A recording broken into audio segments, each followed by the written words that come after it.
BSc sem 3 unit 2B electron અનુરાગી aromatic વિસ્થાપન પ્રક્રિયા જોઈશું આજે. તો પહેલું વસ્તુ લઈએ આપણે કે ભાઈ વિસ્થાપન એટલે શું. તો વિસ્થાપન પ્રક્રિયા એટલે કોઈ એક અણુમાંથી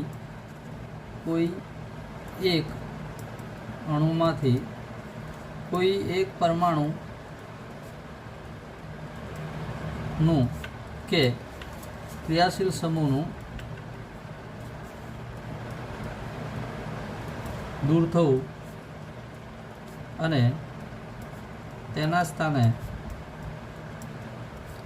નવા પરમાણુ કે ક્રિયાશીલ સમૂહનું જોડાવું, તે ઘટનાને વિસ્થાપન પ્રક્રિયા કહેવામાં આવે છે. હવે જોઈએ કે ભાઈ ઇલેક્ટ્રોન અનુરાગી એરોમેટિક એટલે શું. તો એવા પ્રક્રિયકો કે જે ચક્રીય સંયોજનોમાંથી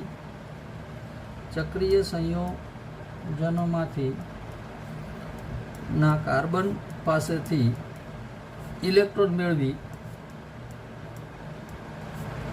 ચક્રીય સંયોજનો સાથે બંધ બનાવે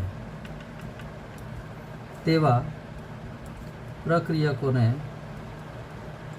ઇલેક્ટ્રોન આકર્ષક સમૂહો કે ઇલેક્ટ્રોન અનુરાગી પ્રક્રિયકો કહે છે. બરાબર, ઓકે. જો ફરીથી રિપીટ કરીએ, ચક્રીય સંયોજનમાંના કાર્બન પાસેથી ઇલેક્ટ્રોન મેળવી અને ચક્રીય સંયોજનો સાથે બંધ બનાવે તો તેવા પ્રક્રિયકોને ઇલેક્ટ્રોન આકર્ષણ સમૂહો કે ઇલેક્ટ્રોન અનુરાગી પ્રક્રિયકો કહેવામાં આવે છે. અને આ જે પ્રક્રિયકો છે એવા પ્રક્રિયકો કે ચક્રીય સંયોજનોમાંના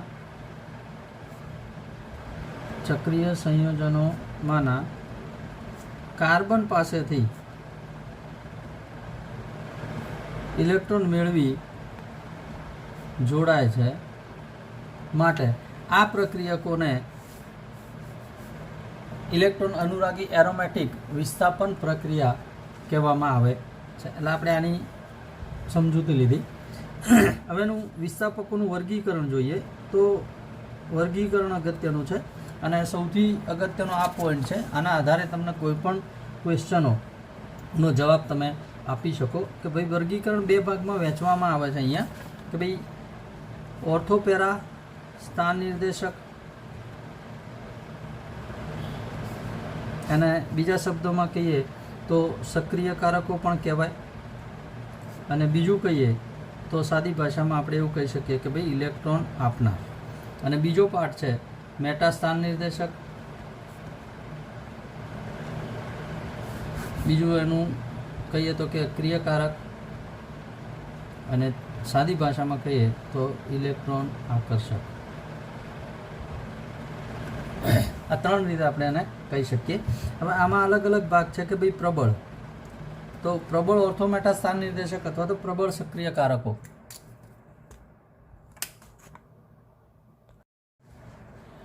પ્રબળ સક્રિય કારક સમૂહો એમાં NH2, NHR, NR2 અને OH આનો સમાવેશ થશે. એ જ રીતે મધ્યમ સ્થાન નિર્દેશક એની અંદર NHCuCl3, NHCuR, OCl3 અને OR. એ જ રીતે અહીંયા નિર્બળ સક્રિયકારક, તો નિર્બળ સક્રિયકારકની અંદર CH3, C6H5 અને C2H5. હવે અહીંયા લઈએ મેટા સ્થાન નિર્દેશકની અંદર પ્રબળ સ્થાન નિર્દેશક. તો પ્રબળ સ્થાન નિર્દેશકમાં NO2,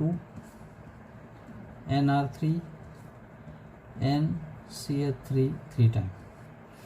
એ જ રીતે અહીંયા મધ્યમ સ્થાન નિર્દેશક તો CN, SO3H, COOH, COOR, CHO વગેરે.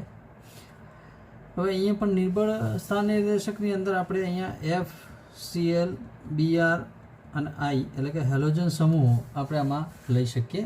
આનું ઉદાહરણ જોઈએ આપણે કે ભાઈ માનો કે આના પરથી સૌથી અગત્યનું કે કોઈ પણ તમે એક્ઝામ્પલ લેશો તો એના કારણ તમે આપી શકશો. માનો કે નાઇટ્રોબેન્ઝીનનું બ્રોમિનેશન, નાઇટ્રોબેન્ઝીન આનું આપણે બ્રોમિનેશન કરીએ તો મુખ્યત્વે મેટા નિપજ મળે. અને બેન્ઝીન લઈએ તો બેન્ઝીનનું બ્રોમિનેશન કરો, આનું બ્રોમિનેશન કરીએ, બરાબર. તો અહીંયા મેટા આપણને નિપજ મળે અને આ મળશે એવો અર્થો અથવા તો પેરા નિપજ મળે. એટલે કે નાઇટ્રોબેન્ઝીનનું બ્રોમિનેશન કરીએ એના કરતાં બેન્ઝીનનું બ્રોમિનેશન એ આપણને ઝડપથી મળે છે, ઝડપી પ્રક્રિયા થશે અને નિપજ જે છે એ ઝડપી બનશે. એ જ રીતે આપણે એસિટીની લાઇટ લઈએ, NHCOCH3 સમૂહ. તો NHCOCH3 સમૂહ એટલે એ અહીંયા થશે મધ્યમ ઓર્થોપેરા સ્થાન નિર્દેશક. એટલે નિપજ આપણને આના થ્રુ જે મળશે એ ઓર્થોપેરા નિપજ મળશે. અને આની સરખામણીમાં આપણે અહીંયા બેન્ઝીન લઈએ એટલે કે C6H5 લઈએ તો C6H5 પણ ઓર્થોપેરા સ્થાન નિર્દેશક છે, પણ એ નિર્બળ સક્રિયકારક છે. અને આ જે છે એસિટેની લાઇટ થશે NHCOCH3 એ મધ્યમ સક્રિયકારક. એટલે બેન્ઝીન કરતાં એસિટેની લાઇટ એ ઝડપથી પ્રક્રિયા આપશે, આ ઝડપથી પ્રક્રિયા આપે. રીઝન એક જ થશે કે ભાઈ આમાં હાજર રહેલા જે સમૂહ છે એ સમૂહ કેવા પ્રકારના છે એના આધારે આપણે નિપજ જે મળશે એનો ખ્યાલ આપી શકીએ કે ભાઈ આપણને નિપજ ઝડપથી મળશે કે ધીમી મળશે. બીજી પ્રક્રિયા આપણે અહીંયા જોઈએ કે ભાઈ સાપેક્ષ સક્રિયતા.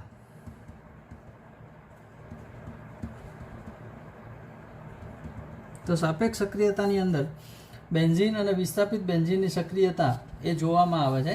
તો એમાં 3 પ્રકાર છે કે ભાઈ કયા પ્રકારે પ્રક્રિયા થશે અથવા તો આપણે શું શું ધ્યાન રાખવું પડશે. તો પહેલી જ વસ્તુ છે ટાઈમ રિક્વાયરમેન્ટ, એટલે સમયની જરૂરિયાત, ટાઈમ રિક્વાયરમેન્ટ. તો સામાન્ય પરિસ્થિતિમાં પ્રક્રિયા માટેનો સમય આના અંદર માપવામાં આવે,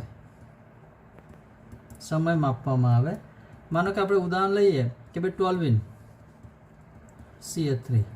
આ ટોલ્યુઇન એ સલ્ફ્યુરિક એસિડ સાથે H2SO4 સાથે આપણે પ્રક્રિયા કરીએ અને સામે આપણે બેન્ઝીન લઈએ અને એની પ્રક્રિયા કરીએ તો ટોલ્યુઇન એ સલ્ફ્યુરિક એસિડ સાથે બેન્ઝીનની સરખામણીમાં 1 કે 1/20 જેટલા સમયમાં પ્રક્રિયા કરે છે. એટલે ટોલ્યુઇન એ સક્રિય થશે કોના કરતાં? તો કે ભાઈ બેન્ઝીન કરતાં ટોલ્યુઇનની સક્રિયતા વધારે છે. કેમ? તો કે ભાઈ ટોલ્યુઇનની અંદર જે હાજર રહેલો CH3 સમૂહ છે એ CH3 સમૂહના કારણે એ એના કરતાં ઝડપથી પ્રક્રિયા આપશે. એટલે સમય ઓછા સમયની અંદર પ્રક્રિયા આપશે, 1 કે 1/20 જેટલા સમયની અંદર. બીજી વસ્તુ છે આમાં સંજોગોની જલદતા.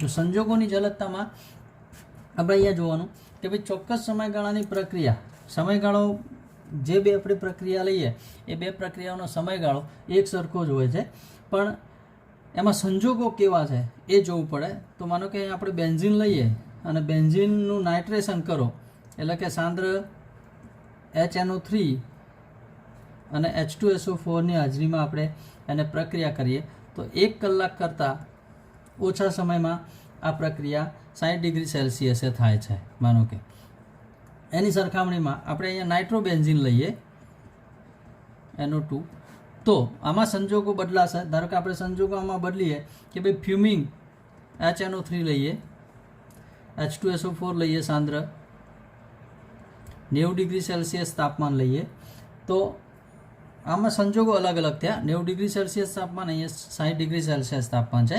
તો આમાં નાઇટ્રોબેન્ઝીન એ બેન્ઝીનની સરખામણીમાં ઓછો સક્રિય છે. કેમ?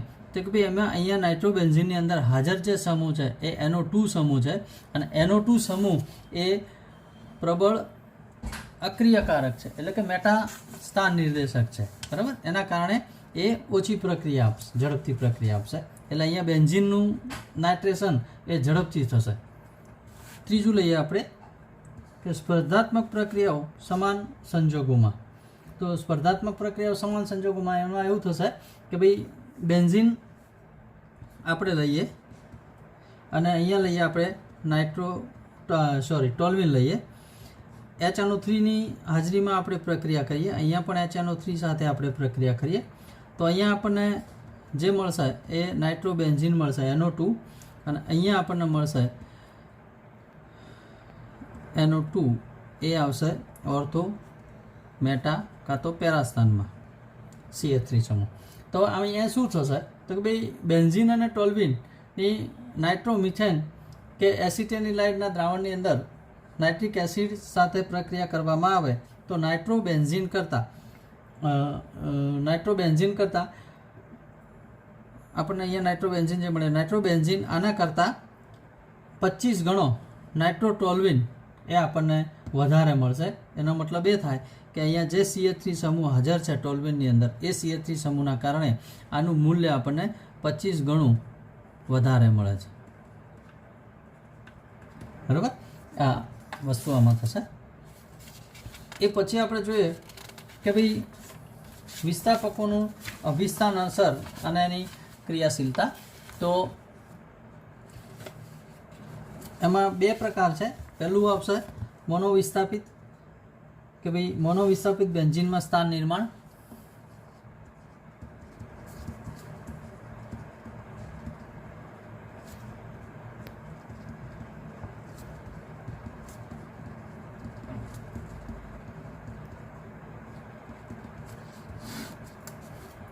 મોનોવિસ્થાપિત બેન્ઝીનમાં ઇલેક્ટ્રોન અનુરાગી પ્રક્રિયા અનુભવે એટલે બેન્ઝીન વલયમાં રહેલો સમૂહ એ પ્રક્રિયા વેગ અથવા નવો દાખલ થતા સમૂહનું સ્થાન નક્કી કરવામાં ભાગ ભજવે છે. આપણે મોનોવિસ્થાપિત લીધું એટલે કે ભાઈ એક સમૂહ જે હોય. હવે અહીંયા બે વસ્તુ થશે કે ભાઈ સક્રિયકારક અને અક્રિયકારક એટલે શું? તો કે જે સમૂહો બેન્ઝીન વલયની ક્રિયાશીલતામાં વધારો કરે, આની ક્રિયાશીલતામાં વધારો કરે તો એ સક્રિયકારક કહેવાય, અને આની ક્રિયાશીલતામાં ઘટાડો કરે તો આપણે એને અક્રિયકારક સમૂહ કહીશું, બરાબર. હવે આપણે આગળ જોઈ લીધું કે ભાઈ ઓર્થોપેરા સ્થાન નિર્દેશક અને મેટા સ્થાન નિર્દેશક સમૂહ. હવે આપણે જે પણ પ્રક્રિયા લઈશું એ પ્રક્રિયાની અંદર આ બેન્ઝીન વલય પર જે પણ હાજર રહેલો ક્રિયાશીલ સમૂહ છે એ હાજર રહેલો ક્રિયાશીલ એ નવા દાખલ થનાર સમૂહનું સ્થાન નક્કી કરશે. મતલબ કે ભાઈ અહીંયા ઓર્થોપેરા સ્થાન નિર્દેશક હશે, ક્રિયાશીલ સમૂહ સક્રિયકારક હશે તો એ એનું સ્થાન નક્કી કરશે, મેટા હશે તો એનું સ્થાન અલગ નક્કી કરશે. દાખલા તરીકે આપણે અહીંયા લઈએ કે ભાઈ NH2 OH OR NHCOR, બરાબર, CH3, આ જે સમૂહો છે એ સમૂહો નવા દાખલ થનાર સમૂહ માટે એ ઓર્થો અથવા તો પેરા સ્થાન નિર્માણ કરશે. કેમ કે ભાઈ એ ઓર્થો અથવા એ બેન્ઝીન વલયની સક્રિય ક્રિયાશીલતામાં વધારો કરશે. એની સરખામણીમાં આપણે સામે બીજું જોઈએ તો કે ભાઈ NO2 CHO COOH SO3H.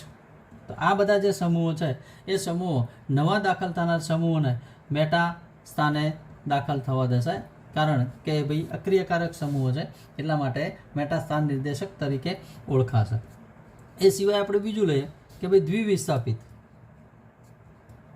તો દ્વિવિસ્થાપિત બેન્ઝીન વલય જે છે એ બેન્ઝીન વલયમાં સ્થાન નિર્માણ. તો આપણે ઉદાહરણ આપણે એનું લઈએ કે ભાઈ બેન્ઝીન વલયની અંદર બે વિસ્થાપકોની હાજરી એ નવા દાખલ થનાર સમૂહ માટે સ્થાન નિર્માણ નક્કી કરે છે.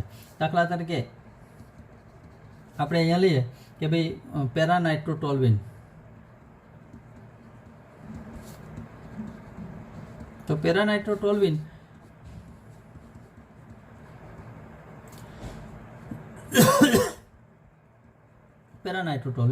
તો પેરાનાઇટ્રોટોલ્વિનનું આપણે નાઇટ્રેશન કરીએ તો આપણને અહીંયા 2,4 ડાયનાઇટ્રો ટોલ્યુઇન મળે, બરાબર. એટલે આનો મતલબ આવો થયો CH3 2,4 ડાયનાઇટ્રો ટોલ્યુઇન મળશે. એટલે ઓર્થો સ્થાનમાં અને NO2 સમૂહ અને મેટા સ્થાનમાં દાખલ થતો હોવાથી એ તેમાંથી કયો સમૂહ કોની અસર હેઠળ દાખલ થયો એ આપણને ખબર પડશે નહીં. આની સરખામણીમાં 2,4 ડાયનાઇટ્રો આપણને ટોલ્યુઇન મળે તો એટલે 1, 2, 3 ને 4 એટલે અહીંયા NO2 સમૂહ, આ NO2 સમૂહ. તો નવો દાખલ થનાર જે સમૂહ છે, આ નવો દાખલ થનાર સમૂહ એ CH3 સમૂહની અસર હેઠળ દાખલ થાય છે, દાખલ થશે એ ખ્યાલ આવતો નથી. એટલે આપણે એક તો એ વસ્તુ આમાં ઊભી થાય છે પ્રોબ્લેમ કે ભાઈ શાની અસર હેઠળ દાખલ થશે. એની સામે બીજું જોઈએ કે જ્યારે બંને સમૂહો સ્થાન નિર્માણ અસર હેઠળ એકબીજાથી વિરુદ્ધ હોય તેવા સંજોગોમાં આપણે સહેલાઈથી એની શક્યતાઓ એ નક્કી કરી શકતા નથી. એના માટે આપણે ઉદાહરણ જોઈએ તો કે ભાઈ સક્રિયકારક સમૂહો અને નિર્બળ સક્રિયકારક સમૂહ. તો એના માટે આપણે લઈએ કે ભાઈ NH2 OH એના કરતાં OCH3 NHCOCH3 C6H5 CH3 અને X. અહીંયાથી આપણે આમ આવીશું એટલે અહીંયા ક્રિયાશીલતાનો ક્રમ એ વધે છે, એટલે કે વધવાનો ક્રમ છે. અહીંથી આમ જેમ જઈશું એમ ક્રિયાશીલતા વધશે. અને અક્રિયકારક સમૂહ છે તો અક્રિયકારકની અંદર NO2 CN C double bond O અને Z કોઈ પણ. તો અહીંયાથી આમ જઈએ તો અહીંયા ક્રિયાશીલતાનો વધવાનો ક્રમ આ થશે.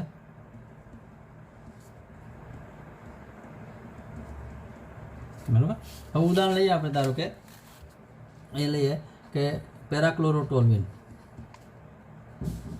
CH3 અને Cl. હવે આનું આપણે H2SO4 અને HNO3 સાથે પ્રક્રિયા કરીએ પ્લસ HNO3. તો અહીંયા આપણને નિપજ મળશે CH3 NO2 અને Cl. 2 નાઇટ્રો 4 ક્લોરોટોલ્યુઇન, બરાબર. 2 નાઇટ્રો 4 ક્લોરોટોલ્યુઇન. તો અહીંયા એવું કહી શકાય કે ભાઈ CH3 સમૂહની ક્રિયાશીલતા એ Cl સમૂહની ક્રિયાશીલતા કરતાં વધારે છે. આના કરતાં આની ક્રિયાશીલતા વધારે છે. માટે નવો દાખલ થનાર જે સમૂહ NO2 છે એ NO2 સમૂહ એ CH3ની અસર હેઠળ દાખલ થતો હોવો જોઈએ. એ જ પ્રમાણે આપણે બીજું ઉદાહરણ લઈએ. ધારો કે બેન્ઝીન વલયમાં ઓર્થોપેરા સ્થાન નિર્દેશક, એટલે આપણે આવું લઈએ અહીંયા કે ભાઈ CH3 અને NO2 મેટા નાઇટ્રોટોલ્યુઇન. આ મેટા નાઇટ્રોટોલ્યુઇનની આપણે અહીંયા પ્રક્રિયા કરીએ, HNO3 નાઇટ્રેશન કરીએ પ્લસ H2SO4. તો આપણને નવો દાખલ થનાર સમૂહ અહીંયા પણ દાખલ થાય, અહીંયા પણ દાખલ થઈ શકે કે અહીંયા દાખલ થઈ શકે. એનો મતલબ શું થાય કે ભાઈ બેન્ઝીન વલયમાં એક ઓર્થોપેરા સ્થાન નિર્દેશક સમૂહ હોય અને એટલે આ ઓર્થોપેરા સ્થાન નિર્દેશક થશે અને NO2 સમૂહ એ મેટા સ્થાન નિર્દેશક થશે. તો આવા સંજોગોની અંદર ઓર્થોપેરા સ્થાન નિર્દેશક સમૂહ એ વધારે સક્રિયકારક બને. એટલે જે પણ નવો દાખલ થનાર સમૂહ છે એ ઓર્થોપેરા સ્થાન નિર્દેશક સમૂહની અસર હેઠળ દાખલ થતો હોવો જોઈએ. બીજું કે ભાઈ આ બંને એક ઓર્થોપેરા હતા ને એક મેટા હતા, એટલે એમાં સ્પષ્ટ થઈ ગયું કે ભાઈ ઓર્થોપેરા. પણ માનો કે બંને સમૂહો હાજર જે સમૂહ છે એવો ઓર્થોપેરા હોય, બંને હાજર સમૂહ એ ઓર્થોપેરા હોય તો આપણે ઉદાહરણ અહીંયા લઈએ કે માનો કે OH અને અહીંયા લઈએ CH3. તો OH સમૂહ એ પ્રબળ સક્રિયકારક છે અને CH3 સમૂહ એ નિર્બળ સક્રિયકારક છે. તો હંમેશા નવો દાખલ થનાર સમૂહ એ પ્રબળ સક્રિયકારક સમૂહની અસર હેઠળ દાખલ થતો હોવો જોઈએ. એટલે નવો દાખલ થનાર સમૂહ અહીંયા અથવા તો અહીંયા દાખલ થશે, બરાબર. એ જ રીતે આપણે અહીંયા બીજું ઉદાહરણ લઈએ કે ભાઈ NHCO CH3 અને અહીંયા લઈએ CH3. હવે આનું માનો કે આપણે ક્લોરિનેશન કરીએ Cl2 એસિટિક એસિડની હાજરીમાં CH3COOH, તો આપણને નિપજ શું મળે? તો નિપજ આવી મળશે NHCO CH3 આ CH3 અહીંયા દાખલ થશે ઓર્થોમાં, NHCO CH3 આ CH3 અહીંયા દાખલ થશે Cl. હવે આમાંથી કઈ નિપજ મળશે? તો આ જે નિપજ છે એ મુખ્ય નિપજ થશે અને આ જે નિપજ છે એ ગૌણ નિપજ થશે. આ પ્રમાણે આપણને નિપજ મળવી જોઈએ. એટલે ગૌણ નિપજ આપણને એક મળશે. એનાથી આગળ મુદ્દો લઈએ કે ભાઈ વિસ્થાપકોની અસર.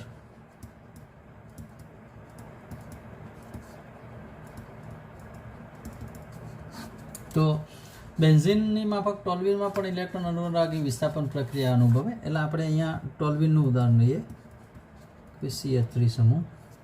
આની H2SO4 સાથે આપણે પ્રક્રિયા કરીએ SO3ની હાજરીમાં 35 ડિગ્રી સેલ્સિયસ તાપમાને, તો આપણને અહીંયા નિપજ મળશે CH3 SO3 H para toluene sulphonic acid plus CH3, અહીંયા આપણે SO3H આ પેરા લઈએ, આ થશે ઓર્થો પ્લસ મળશે આપણને મેટા CH3 અને SO3H આ મળશે આપણને મેટા. હવે અહીંયા દરેકનું પ્રમાણ જે છે એ અલગ અલગ છે. અહીંયા 62% આપણને મળશે, આ 32% મળશે માનો કે, અને આ મળશે એ 6% મળે છે. તો શું થશે? તો કે અવિસ્થાપિત બેન્ઝીન કરતાં ટોલ્યુઇનનું મિથાઇલ સમૂહ એટલે કે CH3 સમૂહ જે છે એ CH3 સમૂહ એ વલયને વધુ સક્રિયકારક બનાવે છે, અને દાખલ થનાર જે સમૂહ છે SO3H સમૂહ એ SO3H સમૂહને ઓર્થો અથવા તો પેરા સ્થાને દાખલ થવા દેશે. કેમ? તો કે ભાઈ આ CH3 સમૂહ એ સક્રિયકારક છે, નિર્બળ સક્રિયકારક છે, અને નિર્બળ સક્રિયકારક છે માટે નવા દાખલ થનાર સમૂહને એ ઓર્થો અથવા તો પેરા સ્થાને દાખલ થશે. હવે આમ બેન્ઝીન વલયમાંનું જે મિથાઇલ સમૂહ છે એ નાઇટ્રો કે અન્ય સમૂહ વલયની સક્રિયતા પર અસર કરે છે, અને એના કારણે વિસ્થાપન અભિસ્થાન નક્કી કરે છે. એટલે જ્યારે ઇલેક્ટ્રોન અનુરાગી પ્રક્રિયા અનુભવે ત્યારે વલય પરનું સમૂહ એ કેટલી ઝડપથી અને કયા સ્થાને પ્રક્રિયા થશે એ નક્કી કરશે. એટલે કે અહીંયા જે સમૂહ હાજર છે એ સમૂહ એ નક્કી કરશે કે ભાઈ કયા સ્થાને દાખલ થશે અને કેટલી ઝડપથી દાખલ થશે. એટલે આપણે અગાઉ પણ એ વસ્તુ જોઈ ગયા કે ભાઈ ઓર્થોપેરા સ્થાન નિર્દેશક એની અંદર પ્રબળ સક્રિયકારકો, મધ્યમ સક્રિયકારકો અને નિર્બળ સક્રિયકારકો, બરાબર. એટલે અહીંયા આપણને પેરાની નિપજનું પ્રમાણ 62% મળશે, ઓર્થોનું નિપજ 32%, મેટાનું નિપજ આપણને એકદમ ગૌણ મળે છે. એ જ રીતે માનો કે આપણે આનું નાઇટ્રેશન જોઈએ તો એમાં પણ સેમ એ જ વસ્તુ આવશે કે ભાઈ CH3 ઓર્થો સ્થાન પર નાઇટ્રો આવશે, NO2 પેરા પ્લસ અહીંયા CH3 ઓર્થો પર NO2 આવશે અને પ્લસ CH3 અહીંયા આવશે, આ NO2 મેટા પર આવશે ઓર્થો. એટલે આમાં પણ નિપજનું પ્રમાણ એવું મળશે, માનો કે આનું મળશે 58% મળે, આનું 38% મળે, તો આનું 4% મળશે, બરાબર. એટલે ટૂંકમાં એ જ વસ્તુ થશે કે ભાઈ નાઇટ્રેશન કરો એટલે નવો દાખલ થનાર સમૂહ NO2, તો NO2 સમૂહ એ કોની અસર હેઠળ કયા સ્થાને દાખલ થશે અને કેટલી ઝડપથી દાખલ થશે? તો કે એમાં હાજર રહેલો ક્રિયાશીલ સમૂહ એ CH3 સમૂહ છે, માટે એ CH3 સમૂહની અસર હેઠળ ઓર્થો અને પેરા સ્થાને દાખલ થશે. બીજી વસ્તુ આમાં એ આવે કે ભાઈ તૃતીયક બ્યુટાઇલ બેન્ઝીન હોય માનો કે, તો તૃતીયક બ્યુટાઇલ બેન્ઝીનનું નાઇટ્રેશન એ બેન્ઝીનના નાઇટ્રેશનની સરખામણીમાં ઝડપથી મળે. ઉદાહરણ આપણે લઈએ, અહીંયા કાર્બન, અહીંયા CH3, આ CH3 અને અહીંયા પણ CH3. હવે આનું આપણે નાઇટ્રેશન કરીએ તો એ બેન્ઝીનની સરખામણીમાં ઘણું ઝડપથી નાઇટ્રેશન મળશે. એટલે કે ભાઈ આમાં જે પણ નિપજ મળશે એ લખીએ આપણે શોર્ટમાં CCH3 3 ટાઈમ, માનો કે અહીંયા NO2 સમૂહ દોડાય છે એટલે ઓર્થો નિપજ મળે છે, બરાબર, પ્લસ અહીંયા CCH3 3 ટાઈમ પેરા નિપજ મળે અને પ્લસ અહીંયા NO2 CCH3 3 ટાઈમ મેટા નિપજ મળે. તો હવે અહીંયા પેરા નિપજ જે છે એ પેરા નિપજ નું પ્રમાણ આપણને અહીંયા માનો કે 80% મળશે. એના કરતાં ઓર્થો નિપજનું પ્રમાણ થોડું વધારે મળશે, માનો કે 12 મળે તો આ નિપજ વધ્યું એ 8% જેટલું આપણને નિપજ મળશે. વસ્તુ એક હતા કે ભાઈ ટોલ્યુઇન અને તૃતીયક બ્યુટાઇલ બેન્ઝીનની નાઇટ્રેશનની નિપજો ના આધારે એવું કહે કે ભાઈ તૃતીયક બ્યુટાઇલ સમૂહ એની અવકાશીય રૂકાવટની અસરના કારણે અહીંયા ઓર્થો સ્થાનનું નિપજનું પ્રમાણ આપણને ઓછું મળે છે. અહીંયા 3 જે CH3 સમૂહ છે એ CH3 સમૂહની અસરના કારણે, અવકાશીય રૂકાવટની અસરના કારણે NO2 સમૂહ એ ઓર્થો સ્થાને દાખલ થશે તો એનું નિપજનું પ્રમાણ આપણને ઓછું મળે છે, જ્યારે પેરા નિપજનું પ્રમાણ આપણને વધારે મળે છે. કેમ તો કે ભાઈ ઓર્થો કરતાં એમાં અવકાશીય રૂકાવટની અસર આપણને ઓછી જોવા મળે છે. અને સેમ ટુ સેમ એ રીતે કે ભાઈ આપણે નાઇટ્રોબેન્ઝીનનું નાઇટ્રેશન લઈએ તો નાઇટ્રોબેન્ઝીન ઉદાહરણ તરીકે અહીંયા લઈએ NO2 સમૂહ. તો નાઇટ્રોબેન્ઝીન આનું આપણે નાઇટ્રેશન કરીએ H2SO4 પ્લસ HNO3 ની હાજરીમાં 90 ડિગ્રી સેલ્સિયસ તાપમાને આપણે આ પ્રક્રિયા કરીએ તો આપણને NO2 મેટા સ્થાને NO2 એટલે મેટા ડાયનાઇટ્રો બેન્ઝીન મળે, બરાબર. પ્લસ અહીંયા આપણને એ રીતે ઓર્થોમાં જોવા મળશે અને એ જ રીતે આ ઓર્થો મળશે, પ્લસ એ જ રીતે આપણને પેરા મળશે, આ પેરા નિપજ મળશે. પણ આ નિપજનું પ્રમાણ માનો કે 93% છે તો એનું રીઝન એક જ થશે કે ભાઈ NO2 સમૂહ એ અક્રિયકારક સમૂહ છે, એટલે કે મેટા સ્થાન નિર્દેશક સમૂહ છે. અને મેટાના સ્થાન નિર્દેશક સમૂહ હોવાના કારણે એ નવો દાખલ થનાર સમૂહ જે NO2 છે એ NO2 સમૂહને મેટા સ્થાનમાં દાખલ થવા દેશે અને એના કારણે આપણને એનું પ્રમાણ એ ઓર્થોપેરા કરતાં આપણને વધારે જોવા મળે છે, બરાબર. આના સેકન્ડ લેક્ચરમાં આપણે આનાથી આગળ એની બેન્ઝીનનું નાઇટ્રેશન એ બધી પ્રક્રિયાઓ જોઈશું. ઓકે.